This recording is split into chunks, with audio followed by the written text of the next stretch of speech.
बिस्मिल्लाहिर्रहमानिर्रहीम। अस्सलाम वालेकुम प्यारे व्यूअर्स, उम्मीद है बिल्कुल ठीक होंगे। आज मैं लाई हूँ आपके लिए शामी कबाब की ऐसी रेसिपी जिसमें ना मटन डलेगा, ना चिकन डलेगा, ना ही बीफ डलेगा, लेकिन टेस्ट जायका आपको जो है ना बिल्कुल गोश्त वाला मिलेगा।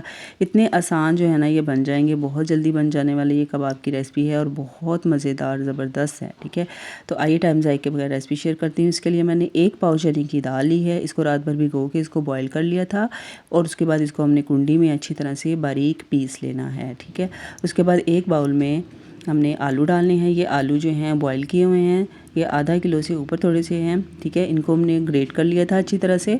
उसके बाद इसके अंदर पिसी हुई दाल डाल देनी है। ठीक है, उसके बाद इसके अंदर हमने प्याज डालने हैं। प्याज जो है ना उनको मैंने पहले काटा था, काट के उसको बाद ठंडे पानी में भिगो के उसके बाद जो है ना हमने ड्रेन करके अच्छी तरह से इनके अंदर डाल देना है। ठीक है, हरी मिर्च डालनी है, हरा धनिया डालना है, थोड़ा सा पुदीना डालना है। उसके बाद स्पाइसेस डालने हैं। ये कुटी हुई लाल मिर्च है 1 टेबलस्पून, 1 टीस्पून ज़ीरा है। ठीक है, उसके बाद 1 टीस्पून ही लाल मिर्च पाउडर है, 1 टेबलस्पून इसमें पिसा हुआ धनिया है, 1 टीस्पून गरम मसाला है पिसा हुआ, 1 टेबलस्पून इसमें चाट मसाला डालना है। नमक जो है वो अपने एज टू टेस्ट डालना है। 1 टेबलस्पून इसमें चाइनीज़ सॉल्ट लाजमी डालना है, उससे जो है ना कबाबों का टेस्ट बहुत मज़ेदार हो जाएगा। इसको अच्छी तरह से अब मिक्स कर लेना है। उसके साथ ही अगर आप चैनल पर नए होते हैं तो चैनल को सब्सक्राइब कर लिया करें, सबके साथ शेयर किया करें और प्यारा सा कमेंट देके हौसला अफजाई किया करें कि रेसिपी आपको कैसी लगी। उसके बाद इन सब चीज़ों को हमने अच्छी तरह से मिक्स कर लेना है। उसके बाद अच्छी तरह से मिक्स करने के बाद हाथों को ग्रीस कर लेना है ऑयल के साथ और अपनी पसंद की शेप के जो है ना हमने कबाब बना के रेडी करके रख लेने हैं। अक्सर लोग इन कबाबों को जो है ना फ्रीज़ करके भी रख लेते हैं, आलू और दाल के कबाब को, लेकिन कोशिश यही करें कि ये ताज़ा बना के खाएं, वो ज़्यादा जो है ना मज़ेदार लगते हैं।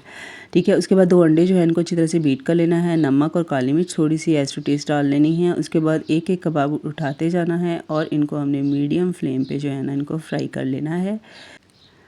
आप लाज़मी ये कबाबों की जो रेसिपी है ना आप लाज़मी ट्राई कीजिएगा, मुझे पूरी उम्मीद है ये आपको बहुत पसंद आएंगे। एक तरफ से कलर गोल्डन ब्राउन हो चुका है, अब इसकी साइड चेंज कर लेनी है। जब दूसरी तरफ से भी इसी तरह का गोल्डन कलर आ जाए तो हमने इन्हें निकाल लेना है। ठीक है, बहुत खूबसूरत सा देखिए गोल्डन कलर आ चुका है। अब हम इन्हें निकाल लेंगे, डिश आउट कर लेंगे और सलाद के साथ पेश करें। इस कदर मज़ेदार और ज़बरदस्त लेवल के ये कबाब बने हैं, आप लाजमी ट्राई कीजिएगा और हमेशा की तरह मुझे कमेंट देना मत भूलिएगा। अपना प्यारे से कमेंट से जो है ना मेरी हौसला अफजाई कीजिएगा कि आपको रेसिपी कैसी लगती है। ठीक है, और सबके साथ शेयर करना भी मत भूलिएगा। दुआ में याद रखिएगा, अपना बहुत सारा ख्याल रखिएगा। अल्लाह हाफिज़, फ़ी अमान अल्लाह।